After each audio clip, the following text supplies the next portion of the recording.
ہارون اور عثمان بھی ابا کا ہاتھ بٹا رہے تھے۔ اماں بہت خوش تھی لیکن اداس بھی تھی۔ آج ان کی پیاری بیٹی ہمیشہ کے لیے اس گھر سے رخصت ہو رہی تھی۔ بار بار ان کی آنکھوں میں آنسو آ جاتے تھے۔ آپا بھی خاموش اور اداس تھی۔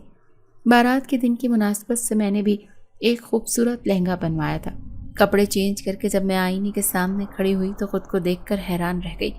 خوبصورت رنگوں سے بنا ہوا میرا لہنگا مجھ پر بہت ہی زیادہ سج رہا تھا۔ آئینے میں اپنا آپ دیکھ کر مجھے یقین ہی نہیں آ رہا تھا کہ اچانک ہی میرے ذہن میں خیال آیا جس نے میری ساری خوشی برباد کر دی۔ اماں نے رات کو جنات کا ذکر کیا تھا۔ ایک دم سے مجھے ایسا محسوس ہونے لگا کہ میرے اس کمرے میں اکیلی نہیں ہوں، کیونکہ اماں نے کہا تھا کہ اس گھر میں جنات بھی موجود ہیں جو ہمیں کبھی دکھائی نہیں دیے بلکہ ہمیں کبھی محسوس بھی نہیں ہونے دیا۔ میں نے جلدی سے کمرے کا دروازہ کھول دیا اور باہر نکل آئی۔ خوف کے مارے میرا دل بہت تیزی سے دھڑکنے لگا تھا۔ مجھے اماں پر حیرت ہو رہی تھی جنہوں نے اتنی بڑی بات مجھے بتا دی تھی۔ بچپن سے لے کر اب تک تو میں نے ایسی کوئی بھی بات محسوس نہیں کی تھی۔ اگر مجھے بچپن میں ہی اس بات کا علم ہو جاتا کہ ہمارے گھر میں جنات رہتے ہیں تو شاید میں اب تک بہادر ہو جاتی، لیکن اب اچانک ہی جنات کے بارے میں سن کر مجھے تو بہت ڈر لگ رہا تھا۔ شادی کے ہنگاموں میں مصروف ہو کر کچھ دیر کے لیے ہی صحیح جنات کا خوف ختم ہو گیا تھا۔ بارات کا بہت اچھے سے استقبال کیا گیا۔ دلہن بنی ہوئی آپا بہت حسین لگ رہی تھی۔ شہزاد بھائی بھی بہت خوبصورت لگ رہے تھے۔ ہر کوئی جوڑی کی تعریف کر رہا تھا۔ شام سے کچھ پہلے ہی رخصتی ہو گئی۔ آپا کے جاتے ہی مجھے گھر بہت ویران اور سنسان دکھائی دینے لگا، خاص کر ہمارا کمرہ جسے ہم دونوں شیئر کرتی تھی۔ آپا کا خالی بستر دیکھ کر میری آنکھوں میں آنسو آ گئے تھے۔ آج پہلی بار ایسا ہوا تھا کہ میں اس کمرے میں اکیلی تھی اور آپا کے بغیر مجھے سونا پڑ رہا تھا۔ بہت دیر تک میں خاموشی سے بیٹھی تھی اور اپنے آپ کو یقین دلا رہی تھی کہ اب اس کمرے میں مجھے اکیلے ہی رہنا پڑے گا، کیونکہ آپا تو یہاں سے جا چکی ہیں۔ جب میں ایک جگہ پر بیٹھ کر تھک گئی تو پھر میں نے ایک لمبا سانس لیتے ہوئے اٹھ گئی، کپڑے چینج کیے اور بستر پر سونے کے لیے آ گئی۔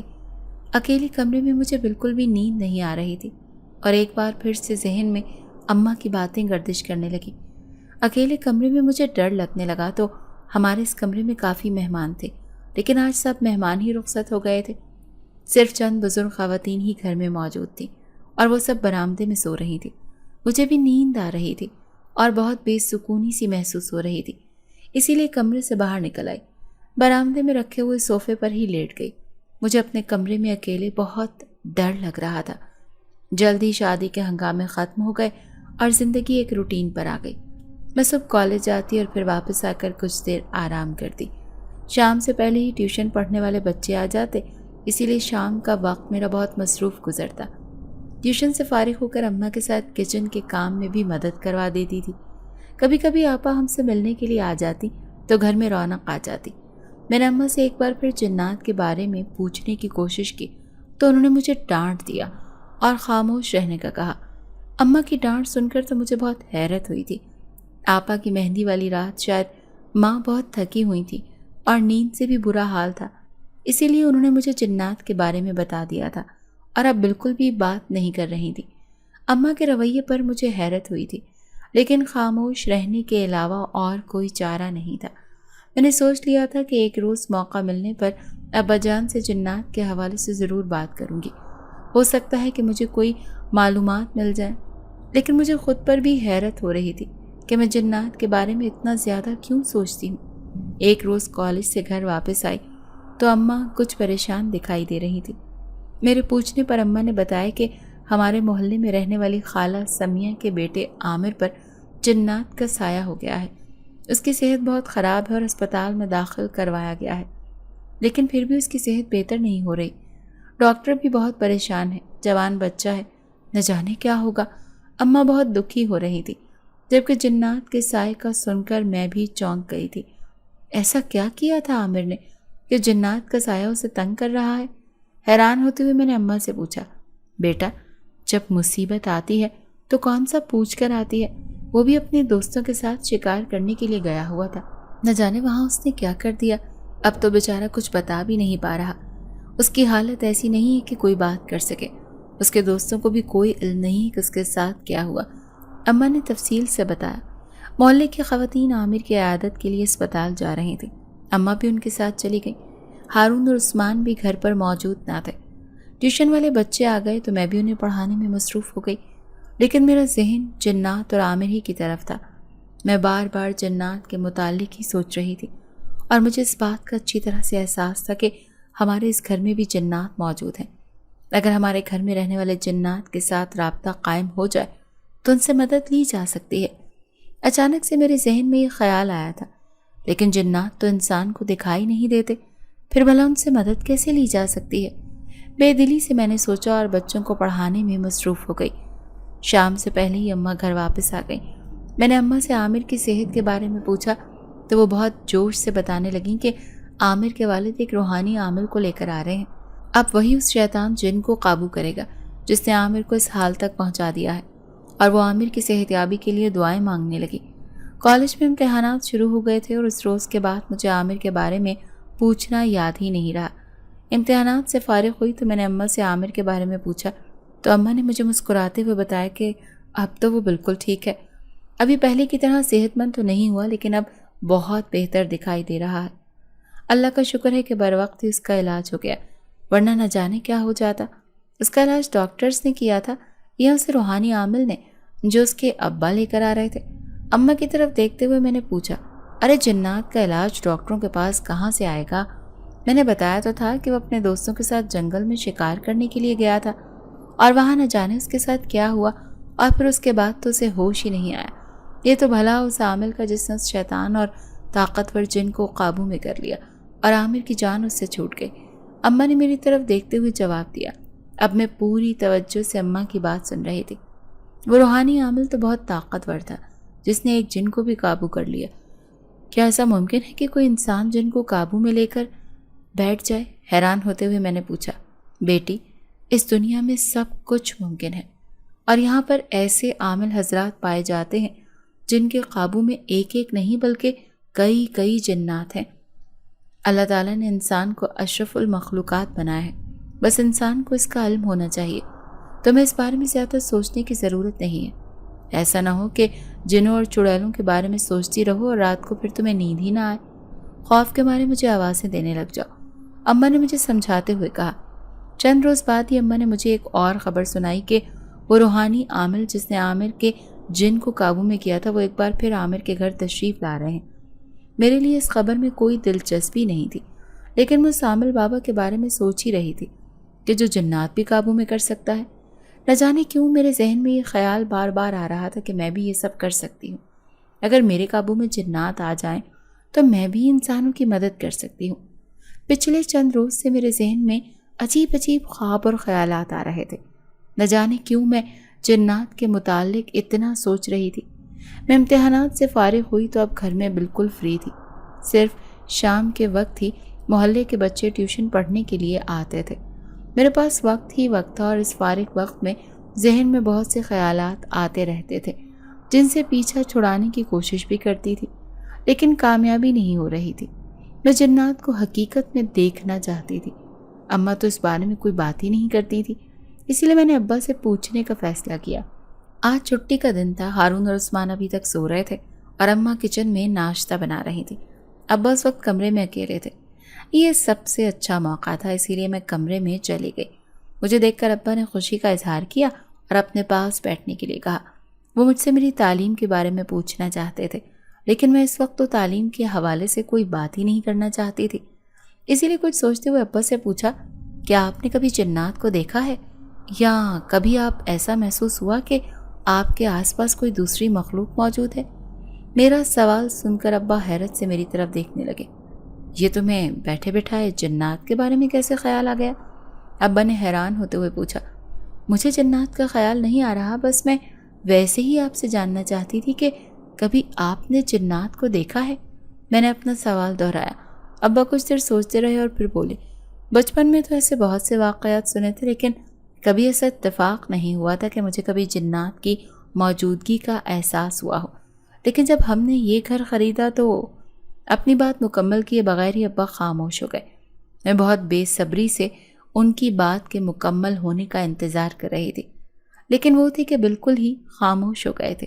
اپنی بات مکمل ہی نہیں کر رہے تھے۔ جب آپ نے یہ گھر خریدا تو پھر کیا ہوا؟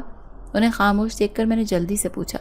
ابا نے ایک لمبا سانس لیتے ہوئے کہا، اس وقت اس گھر میں بہت سے مسائل تھے اور ہم نے ان سب مسائل کو بہت قریب سے دیکھا۔ ابا کے لہجے میں تکلیف کا عنصر نمایاں ہو رہا تھا۔ شاید وہ وقت کو یاد کر کے تکلیف محسوس کر رہے تھے۔ ایسا کیا ہوا تھا کہ آپ آج بھی اس وقت کو یاد کر کے پریشان ہو رہے ہیں؟ ابا کی طرف دیکھتے ہوئے میں نے پوچھا۔ ہاں، میں اس وقت کو پریشان کر کے آج بھی بہت دکھی ہوں، کیونکہ ان جنات کی وجہ سے میری ماں اس دنیا سے چلی گئی، جس کا مجھے ہمیشہ دکھ رہے گا۔ ابا نے انتہائی دکھی لہجے میں جواب دیا۔ یہ سن کر تو مجھے اور بھی حیرت ہوئی تھی کہ آج دن تک اماں نے کبھی ایسی کسی بات کا ذکر نہیں کیا، بلکہ ابا نے بھی ہمیں کچھ نہیں بتایا۔ مجھے یہ سن کر بہت دکھ ہوا۔ شاید ہماری دادی اماں کی زندگی اتنی ہی تھی اور ان کی موت ایسے ہی لکھی ہوئی تھی، اسی لیے آپ کو دکھی ہونے کی ضرورت نہیں ہے۔ ابا کو تسلی دیتے ہوئے میں نے کہا، میں بہت خوش تھا کہ تمہاری ماں نے اور میری اماں نے مل کر کمیٹیاں ڈالیں، گھر کے اخراجات بہت کم کر دیے۔ وہ دونوں یہ چاہتی تھی کہ جلد از جلد ہم اپنا گھر بنا لیں تاکہ کرائے کے گھر سے ہماری جان چھوٹ جائے۔ جب کچھ رقم جمع ہو گئی تو میں بھی آس پاس کے علاقوں میں کوئی سستا سا مکان دیکھنے لگا۔ میری کوشش یہی تھی کہ کوئی چھوٹا سا گھر مل جائے۔ میں خود نوکری کرتا تھا، میرے لیے یہ ممکن نہیں تھا کہ اپنی نوکری چھوڑ کر مکان بنواتا، اسی لیے میری کوشش تھی کہ کوئی مکمل بنا ہوا مکان مل جائے تاکہ ہمارے لیے آسانی ہو۔ اللہ تعالیٰ نے ہماری دعا سن لی اور مجھے اس مکان کے بارے میں پتہ چلا۔ اس کا ڈھانچہ تیار تھا لیکن ابھی اس پر چھت نہیں ڈلی تھی۔ جب میری ملاقات مالک کے مکان سے ہوئی تو اس نے میری سوچ سے بھی بہت کم قیمت بتائی۔ میری خوشی کی تو کوئی انتہا نہ رہی۔ میں نے کوشش کی کہ جلد سے جلد ہمارا معاملہ طے ہو جائے اور یہ مکان ہمیں مل جائے، اور ایسا ہی ہوا۔ یہ مکان ہمیں مل گیا۔ میں نے اس کی قیمت ادا کر دی اور کچھ ادھار لے کر اس پر چھت بھی ڈال دی۔ اب ہمارا رہنے کا ٹھکانہ بن گیا تھا۔ ہم دونوں میاں بیوی بہت خوش تھے، میری اماں بھی بہت خوش تھی۔ ساری زندگی کرائے کے مکان پر گزارنے کے بعد اب وہ بہت خوش تھی، لیکن ہم نہیں جانتے تھے کہ ہماری یہ خوشیاں بہت عارضی ثابت ہوں گی۔ جب ہم نے اس گھر میں رہائش اختیار کی تو تمہاری بڑی آپا بہت چھوٹی سی تھی، صرف چند مہینے کہ اس گھر میں آتے ہی اس نے ایسا رونا شروع کیا کہ کوئی دن گزر گئے کہ اس کا رونا بند ہی نہ ہوا۔ ہم سب بہت پریشان تھے کہ چھوٹی سی بچی کیوں رو رہی ہے۔ ڈاکٹروں کو بھی چیک کروایا لیکن کوئی افاقہ نہ ہوا۔ اس کا رونا تھا کہ بند ہی نہیں ہوتا تھا۔ ایک روز میں شام کو گھر آیا تو اماں نے مجھے اپنے پاس بٹھا لیا اور انتہائی خوف اور فکر مندی سے کہا کہ اس گھر میں جنات رہتے ہیں جن کی وجہ سے بچی ڈرتی ہے، اور ان جنات نے اماں کو بھی تنگ کرنا شروع کر دیا تھا۔ آہستہ آہستہ مجھے اور تمہاری ماں کو بھی جنات کی موجودگی کا احساس ہونے لگا تھا۔ ہمیں رات کے وقت باتوں کی آوازیں سنائی دیتی، کبھی کچن میں برتنوں کی آوازیں سنائی دیتی۔ رات کے اندھیرے میں کسی کے رونے اور چیخنے کی آوازیں بھی سن کر ہم سب ڈر جاتے۔ اب تو میری جیب میں پھوٹی کوڑی بھی نہیں تھی، لیکن میں پھر بھی ایسے حضرات سے رابطہ کرنے لگا جو اس گھر میں سے جنات کو بھگا دیں۔ بہت سے عامل حضرات اس گھر میں لے کر آئے، لیکن اس گھر میں رہنے والے جنات ضد میں آ گئے اور ہمیں زیادہ تنگ کرنے لگے۔ ایک روز انہوں نے میری اماں کو سیڑھیوں سے دھکا دے دیا اور وہ شدید زخمی ہو گئی، جس کے بعد وہ اس دنیا سے ہی رخصت ہو گئی۔ مجھے اس بات کا بہت دکھ تھا، جی چاہتا تھا کہ سب جنات کو اپنے سامنے کھڑا کر کے آگ لگا دوں، لیکن میں ایسا نہیں کر سکتا تھا۔ اللہ تعالیٰ کو شاید ہماری بہتری منظور تھی، اسی لیے مجھے ایک ایسے عامل سے ملوا دیا جو سچا انسان تھا۔ اس نے جنات سے بات کی اور جنات کا کہنا تھا کہ ہم برسوں سے یہاں آباد ہیں، اسی لیے یہ جگہ چھوڑنا نہیں چاہتے۔ اس عامل نے جنات کو پابند کیا کہ وہ اس گھر کی چھت کے ایک کونے میں رہیں گے اور گھر کے کسی فرد کو بھی تنگ نہیں کریں گے، اور اس عامل نے ہم سے کہا کہ جنات کو ناراض نہیں کرنا اور انہیں کبھی کوئی تکلیف نہیں پہنچانی، ورنہ بہت نقصان اٹھانا پڑے گا۔ عامل کے کہنے پر ہی ہماری ماں ہر روز رات کے وقت سورہ جن کی تلاوت کرتی، کیونکہ اس صورت میں اللہ تعالیٰ نے جنات کا ذکر کیا اور بتایا ہے کہ وہ بھی اس کے پیدا کردہ مخلوق ہیں اور تعداد میں انسانوں سے بھی زیادہ ہیں۔ یہی وجہ ہے کہ جنات کو بھی شاید یہ صورت بہت پسند ہے، کیونکہ اس میں ان کا ذکر موجود ہے۔ اس روز کے بعد سے تمہاری اماں ہر روز رات کے وقت سورہ جن کی تلاوت ضرور کرتی ہیں۔ ابا نے مجھے تفصیل سے بتایا تو سن کر میں تو حیران ہی رہ گئی تھی۔ ایسا کبھی نہیں ہوا تھا کہ ہم میں سے کبھی بھی کسی کو احساس ہوا ہو کہ اس گھر میں کوئی دوسری مخلوق بھی رہتی ہے۔ میں نے اماں سے بہت بار پوچھنے کی کوشش کی تھی، لیکن وہ ہمیشہ مجھے منع کر دیتی تھی۔ آج مجھے حقیقت پتہ چل گئی تھی۔ ناشتہ کرنے کے دوران بھی میں جنات ہی کے بارے میں سوچ رہی تھی۔ میرے لیے یہ بہت عجیب اور خوفناک بھی تھا۔ ہم اس گھر میں اکیلے نہیں ہیں بلکہ جنات بھی رہتے ہیں۔ اچانک ہی میرے ذہن میں خیال آیا تو میں گھبرا گئی۔ اگر ہارون اور عثمان تو شام کے وقت باہر گلی میں کھیلنے کے لیے جاتے ہیں، اماں بھی کسی ضروری کام سے گھر سے باہر چلی جائیں تو پھر میں گھر میں بالکل اکیلی رہ جاتی ہوں۔ ایسے وقت میں بھی گھر میں اکیلی نہیں ہوتی، کیونکہ اس گھر میں نظر نہ آنے والی مخلوق بھی تو رہتی ہے۔ یہ سوچ ہی میرے بہت ڈراؤنی تھی، لیکن یہ حقیقت تھی کہ اسے انکار نہیں کیا جا سکتا تھا، اور یہی وجہ تھی کہ اماں کسی کو بھی چھت پر نہیں جانے دیتی تھی۔ محلے کے باقی لوگوں کی طرح ہم چھت پر کپڑے نہیں پھیلاتے تھے، بلکہ باہر صحن میں ہی پھیلا لیا کرتے تھے۔ اگر کبھی سردیوں میں کوئی سویٹر یا کمبل وغیرہ پھیلانے ہوتے تو اماں خود ہی جایا کرتی۔ اب مجھے سمجھ آ گئی تھی کہ اماں ہمیں بہت چھت پر کیوں نہیں جانے دیتی تھی۔ ناشتہ کرنے کے بعد ابا جی ضروری کام سے گھر سے باہر چلے گئے۔ اماں کو بھی آج بازار جانا تھا اور وہ ہارون کو اپنے ساتھ لے گئی تھی۔ عثمان کچھ دیر گھر میں ہی رہا اور پھر وہ بھی گلی میں کھیلتے ہوئے بچوں کے ساتھ کھیلنے لگا۔ نہ جانے میرے ذہن میں کیا آیا کہ میں نے چھت پر جانے کا فیصلہ کیا۔ سیڑھیاں چڑھ کر چھت پر آ گئی تھی۔ چھت بالکل صاف ستھری تھی۔ میں ادھر ادھر چھت پر دیکھنے لگی۔ مجھے ایسی کوئی نشانی نظر نہ آئی جس سے مجھے یہ احساس ہوتا کہ اس چھت پر جنات رہتے ہیں۔ کچھ دیر خاموش رہے اور پھر کچھ سوچتے ہوئے کہا کہ اس چھت پر جنات رہتے ہیں تو مجھے نظر آنے چاہیے، تاکہ مجھے یقین ہو کہ آواز کو اتنا اونچا رکھا تھا کہ آپ تک آ رہی ہے کہ نہیں، اور آس پاس کی کسی چھت تک نہ جائے، ورنہ لوگ مجھے پاگل سمجھتے۔ میں نے آواز لگائی اور چھت پر توجہ سے دیکھنے لگی۔ کچھ دیر گزر چکی تو کوئی جواب موصول نہ ہوا، اور نہ ہی کوئی ایسا اشارہ جس سے مجھے جنات کی موجودگی کا احساس ہوتا۔ مجھے خود سمجھ نہیں آ رہی تھی کہ میرے اندر اتنی طاقت کیسے آ گئی کہ میں جنات کو دیکھنے کے لیے چھت پر آ گئی۔ کچھ دیر تک جنات کے جواب کا انتظار کرتی رہی اور پھر ان ساری باتوں کو افواہیں سمجھتے ہوئے میں واپسی کے لیے مڑ گئی۔ ابھی میں نے پہلی سیڑھی پر قدم رکھا ہی تھا کہ ایک زوردار آواز سنائی دی، اور اس کے ساتھ ہی مجھے اپنا پورا گھر ہلتا ہوا محسوس ہوا۔ ایسا لگا جیسے زلزلہ آ گیا ہے۔ میں نے گردن گھما کر دیکھا تو مجھے چھت پر ایک عجیب سی مخلوق کھڑی دکھائی تھی۔ دکھنے میں تو کسی انسان کی طرح لگ رہی تھی، لیکن وہ انسان نما بھالو تھا۔ اس کے جسم پر بہت زیادہ بال تھے۔ پلک جھپکتے ہی میری نگاہوں کے سامنے سے غائب ہو گیا۔ ایک لمحے کے لیے تو خوف کے مارے دل دھڑکنا بھی بھول گیا تھا۔ ایسا لگ رہا تھا کہ میں ایک سانس بھی نہیں لے سکوں گی۔ جسے میں مذاق سمجھ رہی تھی وہ سچ تھا۔ جنات نے مجھے اپنی موجودگی دکھائی تھی۔ میں نہیں جانتی تھی کہ کیسے میں چھت سے نیچے آئی۔ ذہن میں رکھی ہوئی چارپائی پر بیٹھی اور مجھے کچھ سمجھ نہیں آ رہا تھا کہ میں اب کیا کروں۔ اس وقت گھر میں کوئی بھی نہیں تھا اور خوف کے مارے میری حالت بری ہو رہی تھی۔ میں نے گھر کا دروازہ کھولا اور وہاں پر کھڑی ہوئی۔ گھر کے اندر جانے میں مجھ میں ہمت نہ تھی۔ مجھے اس بات کا بھی ڈر تھا کہ اگر ابا گھر واپس آ گئے یا اماں بازار سے واپس آئیں، مجھے دروازے پر کھڑے دیکھا تو بہت ڈانٹ پڑے گی۔ لیکن اس وقت اگر میں گھر کے اندر چلی جاتی تو شاید زندہ نہ بچتی، کیونکہ خوف کے مارے میری حالت خراب ہو رہی تھی۔ جس مخلوق کو میں نے چھت پر دیکھا تھا وہ انتہائی خوفناک اور ڈراؤنی تھی۔ کچھ دیر بعد میری حالت کچھ بہتر ہوئی تو میں دوبارہ صحن میں رکھی ہوئی چارپائی پر آ کر بیٹھ گئی، لیکن باہر کا دروازہ میں نے کھلا ہی رہنے دیا۔ شام تک مجھے تیز بخار ہو چکا تھا۔ اچانک ہی بیمار ہونے پر اماں بہت پریشان ہوئی تھی۔ ابا گھر آئے تو قریبی ڈاکٹر کو بلا کر لے آئے، جس نے چیک اپ کرنے کے بعد بخار کی دوا دے دی۔ 2-3 روز تک تو میں بخار میں یوں ہی تپتی رہی۔ مجھے اپنے آس پاس بھی کوئی ہوش اور خبر نہ تھی۔ 3 روز کے بعد جب میرا بخار اترا تو اماں نے شکر ادا کیا۔ مجھے اس بات کی خبر ہی نہیں تھی کہ میں 3 دن سے بخار میں تڑپ رہی ہوں، اور بستر پر ہی میرا منہ دھلایا اور مجھے کپڑے چینج کرنے کے لیے کہا۔ کپڑے چینج کرنے کے بعد میں خود کو کافی بہتر محسوس کر رہی تھی۔ اماں نے مجھے سہارا دے کر اٹھایا اور باہر صحن میں لے آئی۔ چارپائی پر میرے لیے بستر بچھا دیا۔ بخار کی وجہ سے میں بہت زیادہ کمزوری محسوس کر رہی تھی۔ اگر اماں مجھے سہارا نہ دیتی تو شاید میں چل کر کمرے سے باہر نہ آ سکتی۔ اماں میرا بہت خیال رکھ رہی تھی۔ ہارون اور عثمان تو اس وقت اسکول گئے ہوئے تھے۔ اماں نے مجھے چائے کے ساتھ بسکٹ کھلائے اور اس کے بعد ڈاکٹر کی دی ہوئی دوا بھی کھلا دی۔ دعا کا اثر تھا کہ مجھے سکون آ گیا اور میں آنکھیں بند کر کے لیٹ گئی۔ اماں بھی گھر کے کام کاج میں مصروف ہو گئیں۔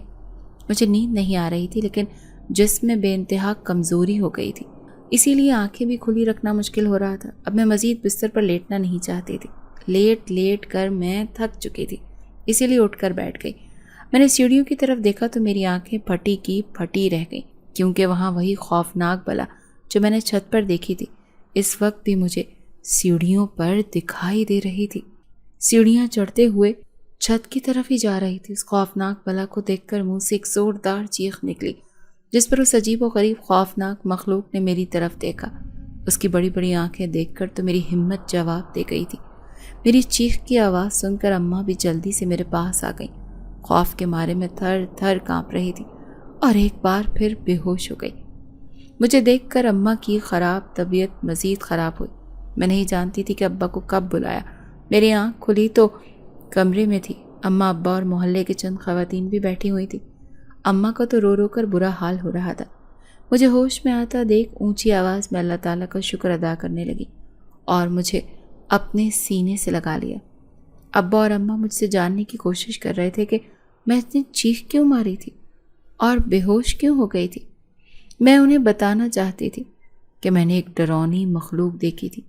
جیسے ہی میں انہیں بتانے کا ارادہ کیا، کمرے کے دروازے پر مجھے وہی مخلوق کھڑی نظر آئی۔ مجھے ایسا محسوس ہوا کہ وہ ڈرونی مخلوق جس کے جسم پر بہت لمبے لمبے اور کالے کالے سے بال تھے، مجھے بتانے سے منع کر رہی ہے۔ میری آنکھیں پتھرا گئیں اور لفظ منہ میں ہی رہ گئے۔ کچھ بھی کہنے سے پہلے ایک بار پھر میں نے خوف کے مارے اپنی آنکھیں بند کر لیں۔ اماں ابا کو کچھ سمجھ نہیں آ رہی تھی کہ میرے ساتھ کیا ہو رہا ہے۔ میں انہیں بتانا چاہتی تھی لیکن کچھ بتا بھی نہیں پا رہی تھی۔ میری حالت کا سن کر بڑی آپا بھی آ گئی، وہ بھی پریشان ہو رہی تھی۔ میں جب بھی کسی کو بتانے کی کوشش کرتی، میری نگاہوں کے سامنے وہی خوفناک مخلوق آ جاتی اور میں چاہتے ہوئے بھی کسی کو کچھ نہیں بتا سکتی تھی۔ اماں بار بار قرآنی آیات پڑھ کر مجھ پر دم کرنے لگی۔ اس میں خود کو بہت بہتر محسوس کرنے لگی۔ مجھے ایسا لگ رہا تھا کہ میرے سر پر بہت زیادہ بوجھ تھا جو کم ہو گیا۔ اماں اور ابا کو پریشان دیکھ کر میں نے خود کو سمجھایا کہ اگر میں ہی خوفزدہ رہی تو یہ ڈرونی اور خوفناک مخلوق مجھے مار ہی دیں گے۔ مجھے خود کو مضبوط کرنا ہوگا۔ اماں اور ابا کی پریشانی مجھ سے دیکھی نہیں جا رہی تھی، اسی لیے میں نے اس مخلوق کے بارے میں سوچنا ہی چھوڑ دیا۔ رات کا وقت تھا، اماں اور ابا اپنے کمرے میں سو رہے تھے۔ میں، بڑی آپا، ہارون اور عثمان ہم سب ایک ہی کمرے میں سوتے تھے۔ اچانک ہی عثمان آدھی رات کے وقت چیختے ہوئے اٹھ کر بیٹھ گیا۔ وہ بہت زیادہ خوفزدہ دکھائی دے رہا تھا۔ آپا بھی اس کے قریب جا کر بیٹھ گئی اور اسے چپ کروانے لگیں کیونکہ وہ بہت شدت سے رونے لگا تھا۔ شور کی آوازیں سن کر اماں اور ابا بھی کمرے میں آ گئے۔ ابا اور اماں کو دیکھ کر عثمان کو کچھ تسلی ہوئی۔ بہت مشکل سے اسے پانی پلایا۔ پانی پینے سے اس کی حالت سنبھل گئی اور اس نے جو کچھ بتایا وہ سن کر تو میرے پاؤں کے نیچے سے زمین ہی نکل گئی۔ عثمان نے بتایا کہ اس کی آنکھ کھل گئی تھی اور اچانک اس کی نظر کھڑکی کی طرف پڑی تو اس نے دیکھا کہ ایک بہت بڑا آدمی جس کے جسم پر بہت لمبے لمبے بال ہیں اور اس کے چہرے پر بھی بہت بڑی خوفناک آنکھیں تھیں، جنہیں دیکھ کر وہ ڈر گیا اور چیخنے لگا۔ اس کے چیختے ہی وہ ڈرانا آدمی کھڑکی کے سامنے سے غائب ہو گیا۔ یہ واقعہ سن کر اماں اور ابا بہت زیادہ پریشان ہو گئے تھے۔ اماں تو رونے لگی اور ابا کی طرف دیکھتے ہوئے انتہائی تکلیف دہ لہجے میں انہوں نے کہا کہ نہ جانے ہمارے گھر میں کس کی نظر لگ گئی ہے۔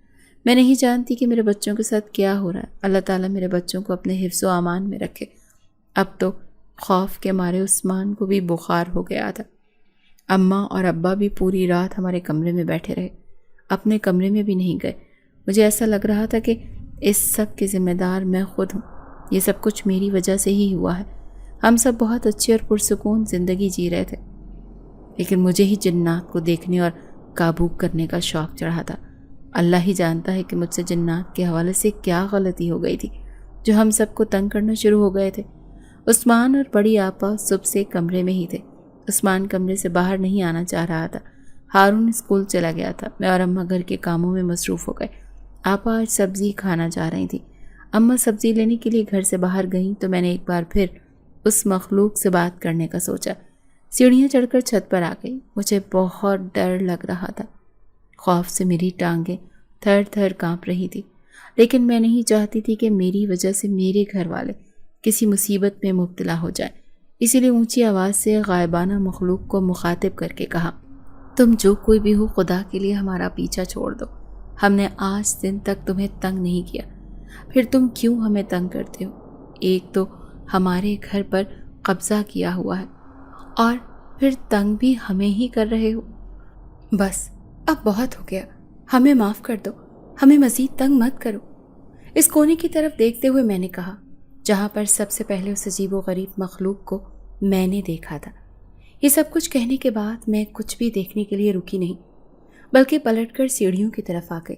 جب میں نے ایک نظر چھت پر ڈالی تو جو منظر میں نے دیکھا وہ ناقابل یقین اور ناقابل بیان تھا، کیونکہ پوری چھت پر وہی مخلوق دکھائی دے رہی تھی جسے نہ صرف میں نے بلکہ عثمان نے بھی دیکھ لیا تھا. وہ تعداد میں بہت زیادہ تھے، کچھ بہت لمبے اور کچھ بہت چھوٹے چھوٹے تھے. پورا قبیلہ مجھے اپنے سامنے دکھائی دے رہا تھا.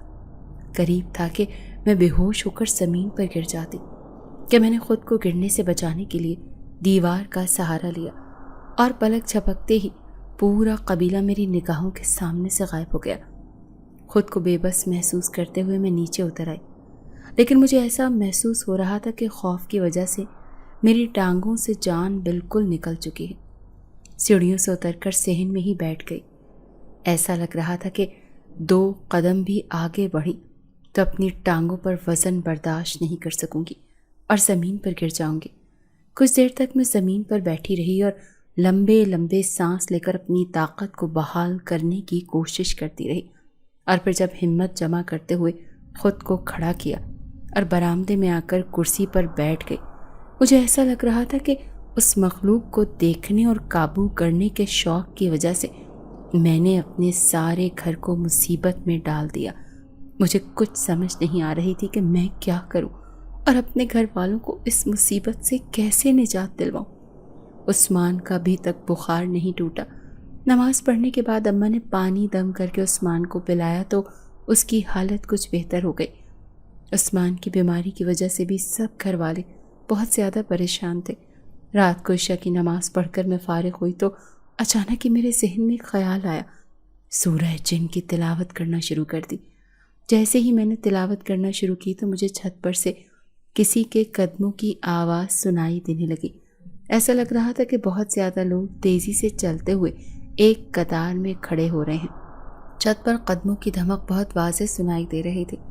میں نے عثمان اور آپا کے چہرے کی طرف دیکھا تو وہ بہت مطمئن دکھائی دے رہے تھے. مجھے اندازہ ہو گیا تھا کہ وہ یہ آواز نہیں سن پا رہے. اگر وہ یہ آواز سنتے تو ضرور ڈر جاتے. میں اتنی آواز سے تلاوت کر رہی تھی کہ آپا یا عثمان میری وجہ سے ڈسٹرب نہ ہو.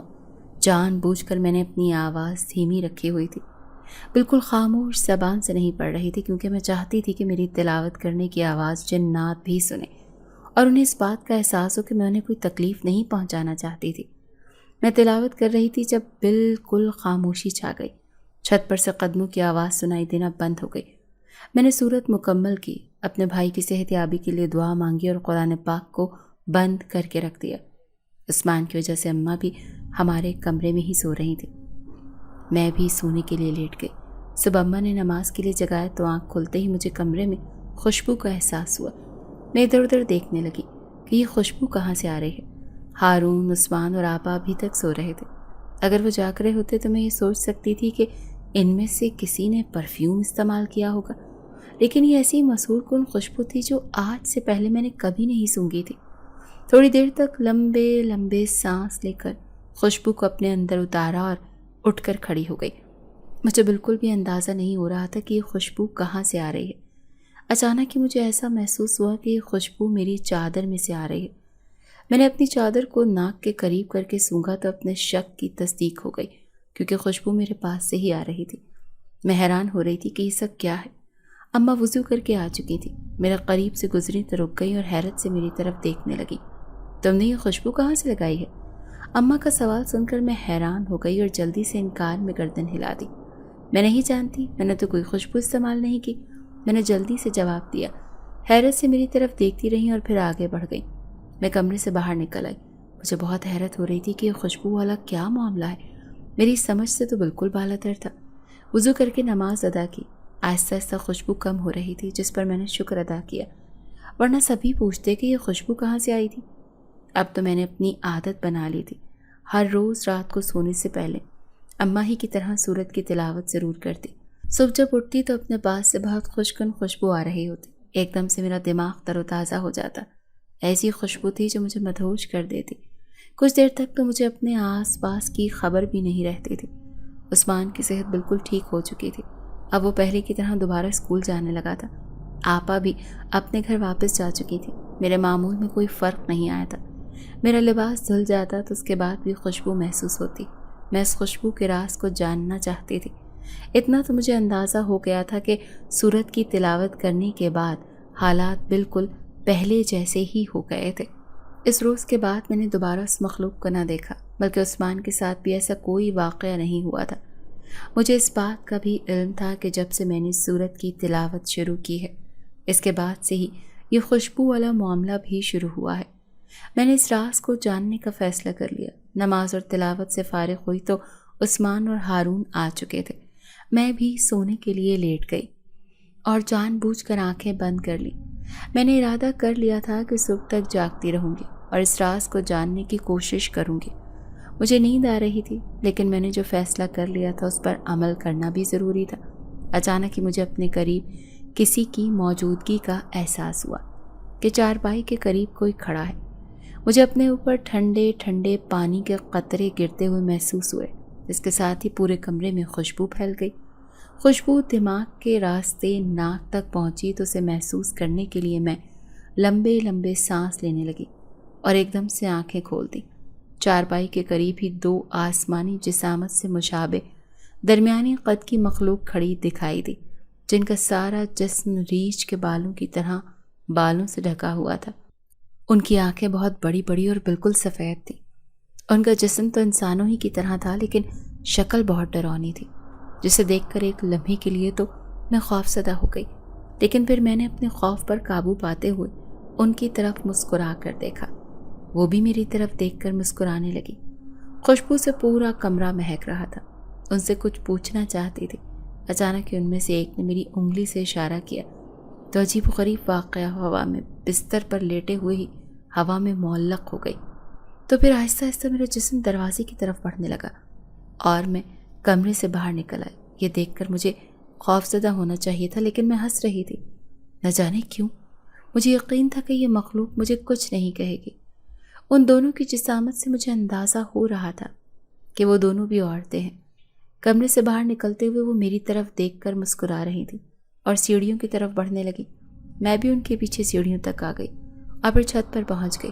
چھت پر تو اندھیرا تھا، لیکن اچانک ہی مجھے ایسا لگا کہ ہر طرف روشنیاں چلنے لگی ہیں۔ چھت پر پاؤں رکھنے کی جگہ نہ تھی، ہر طرف لمبے بالوں والی مخلوق موجود تھی۔ ان میں چھوٹے بچے بھی تھے جو مجھے بہت حیرت سے دیکھ رہے تھے۔ ان سب کی آنکھیں بہت خوفناک تھیں، کیونکہ وہ بالکل بھی انسانوں یا جانوروں سے بھی نہیں ملتی تھی، کیونکہ ان کی آنکھوں میں صرف سفیدی تھی جو انہیں بہت خوفناک بنا کر پیش کرتی تھی۔ لیکن وہ سب میری طرف دیکھ کر مسکرا رہے تھے۔ مجھے کچھ حوصلہ ہو رہا تھا کہ اچانک ایک انتہائی دراز قد عورت میرے قریب آ کر کھڑی ہو گئی۔ میری طرف دیکھتے ہوئے اس نے انتہائی عقیدت مندانہ لہجے سے کہا، آپ کی تلاوت ہم ہر روز سنتے ہیں۔ آپ کی قرات کی آواز بہت خوبصورت ہے جو ہمیں متوجہ کر لیتی ہے۔ ہم تو اس سے پہلے بھی ہر روز تلاوت کی آواز سنا کرتے تھے، لیکن جو کشش آپ کی آواز میں ہے وہ اس سے پہلے ہم نے کبھی نہیں سنی۔ یہی وجہ ہے کہ ہمیں ہر وقت آپ کی تلاوت کا انتظار رہتا ہے۔ اس عورت کی عقیدت مندانہ لہجے سے مجھے بہت حیرت ہو رہی تھی، بلکہ شرمندگی بھی ہو رہی تھی کہ میں اس مخلوق کو قید کرنا چاہتی تھی تاکہ انسانوں کی خدمت کر سکوں۔ مجھے اس بات کا بالکل بھی علم نہیں تھا کہ یہ بھی خاندانوں کی طرح زندگی بسر کرتے ہیں اور انہیں تنگ کرنا بہت غلط بات ہے۔ میں نے انتہائی عاجزی سے کہا، بہت شکریہ کہ آپ کو میری آواز پسند آئی۔ میں بھی آپ سے شرمندہ ہوں کہ میری وجہ سے شاید آپ کو کوئی تکلیف اٹھانی پڑی، جس کی وجہ سے آپ نے ہمیں تنگ کرنا شروع کر دیا تھا۔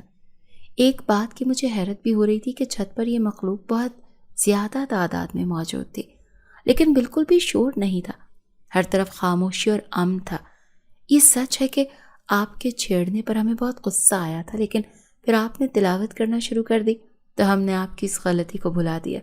اسی لیے تو ہم اپنی ایک مخصوص خوشبو ہر روز تحفے میں آپ کو دیتے ہیں۔ یقین ہے کہ اس خوشبو کی وجہ سے کبھی بھی آپ کا کوئی نقصان نہیں ہوگا بلکہ ہمیشہ فائدہ ہی ہوگا۔ اس عورت نے ایک بار پھر انتہائی پیار بھرے لہجے میں کہا۔ سب ہماری باتیں سن رہے تھے اور ہماری طرف متوجہ تھے اور دیکھ رہے تھے۔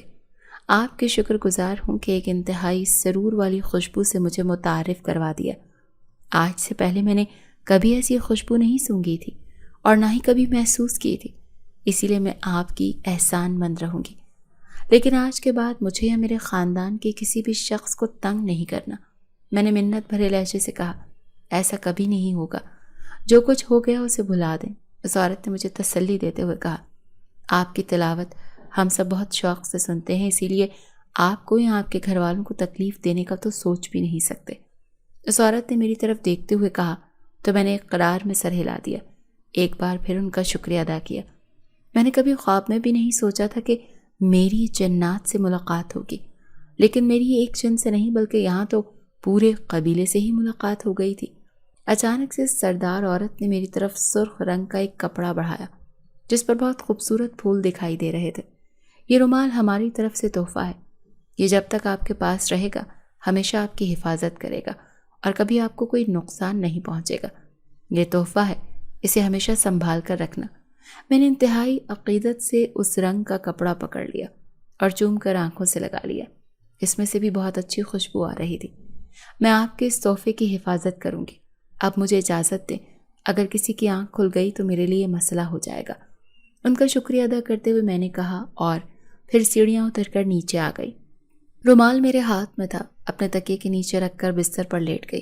ابھی جو کچھ ہوا مجھے تو اس پر یقین ہی نہیں آ رہا تھا۔ میں بار بار خود کو چٹکی کاٹ رہی تھی کہ میں نے جو کچھ دیکھا وہ خواب نہیں بلکہ سچ تھا۔ نہ جانے کس وقت میری آنکھ لگ گئی۔ صبح اماں نے جگایا تو میں اٹھ کر بیٹھ گئی اور میرے ذہن میں رات والا واقعہ گردش کرنے لگا۔ جلدی سے تکیا اٹھا کر دیکھا تو رومال میرے سرہانے کے نیچے ہی رکھا تھا۔ رومال کو اٹھا کر ناک کے قریب کیا تو خوشبو نے ایک بار پھر مجھے جکڑ لیا تھا۔ نہ جانے اس خوشبو میں ایسی کیا بات تھی کہ کچھ دیر کے لیے مجھے آس پاس کا احساس ہی نہیں رہتا تھا۔ مجھے رومال کو احتیاط سے اپنی الماری میں رکھ دیا۔ آہستہ آہستہ سب کچھ بدل رہا تھا۔ ابا ایک معمولی سے سرکاری ملازم تھے اور برسوں سے ایک ہی عہدے پر قائم تھے۔